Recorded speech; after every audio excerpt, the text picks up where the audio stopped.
Chicken roast খেতে অনেক মজা। আমার বাসার সবাই খুব পছন্দ করে, বিশেষ করে আমার তো ভীষণ ভালো লাগে চিকেন রোস্ট। চিকেন রোস্ট হলে আমার আর কিছুই লাগে না। আসসালামু আলাইকুম, সবাইকে শানুস ডেইলি কিচেনের পক্ষ থেকে স্বাগতম। আশা করি সবাই খুব ভালো আছেন। প্রথমে আমি চিকেনের পিসগুলো ম্যারিনেশন করে রাখবো। এর জন্য টক দই, সামান্য একটু মরিচের গুঁড়া, সামান্য একটু লবণ, আদা রসুন দিয়ে আমি মেখে রেখে দেবো 30 মিনিটের জন্য। এতে চিকেনের ভিতরে সব কিছু সুন্দর মতো প্রবেশ করবে। এখন আমি তেলে ভেজে নেব।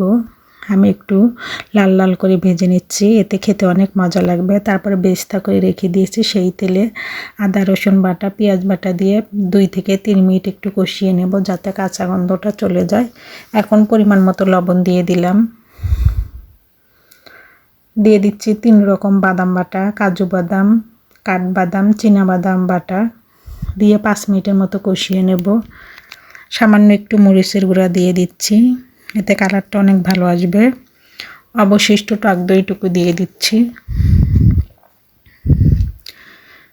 দিয়ে সুন্দর মতো আমি 10 মিনিট কষিয়ে নেব। ফিরে আসলাম 10 মিনিট পর, একটু নেড়ে চেড়ে দিচ্ছি। এখন বাকি মশলাগুলো দিয়ে দেব। দিয়ে দিচ্ছি জয়ফল, জয়ত্রী বাটা দিয়ে আরও 3 থেকে 4 মিনিট কষিয়ে নেব। এখন সামান্য কিছু পানি দিয়ে দেব, দিয়ে বাকি মশলাগুলো দিয়ে দেব। দিয়ে দিলাম জিরার গুঁড়া, ধনিয়া গুঁড়া, গরম মশলা গুঁড়া দিয়ে আমি ঢেকে আরও 10 মিনিট কষিয়ে নেব। কারণ রোস্টের মশলাটা যত ভালোভাবে কষানো হয় খেতে ততই মজা হয়। এই তো মশলাটা আমার সুন্দর মতো কষানো শেষ, তেল ভেসে এসেছে। এখন আমি দিয়ে দেব ভাজা চিকেনগুলো, দিয়ে সুন্দর মতো মিশিয়ে নেব। সামান্য একটু পানি দিয়ে দিয়েছি যাতে মশলাটা পুড়ে না যায়। এখন আমি 1 কাপ দুধ দিয়ে দেব লিকুইড। আগে থেকে দুধটা জাল করে ঘন করে নিয়েছি। এখন আমি 10 মিনিট কষিয়ে নেব। সুন্দর মতো কষানো হয়েছে। এখন আমি গরম পানি দিয়ে দেব 1 কাপ।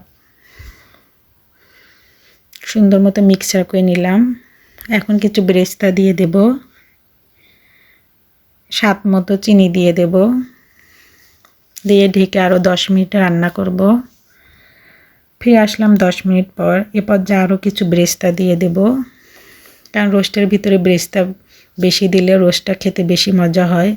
এই তো রোস্টের ফাইনাল লুক, দেখতে যেমন সুন্দর হয়েছে খেতেও অনেক মজা ছিল। সবাইকে আমার ভিডিও দেখার জন্য ধন্যবাদ। সবাই আমার পেজটাকে লাইক, কমেন্ট, শেয়ার ও ফলো দিয়ে রাখবেন।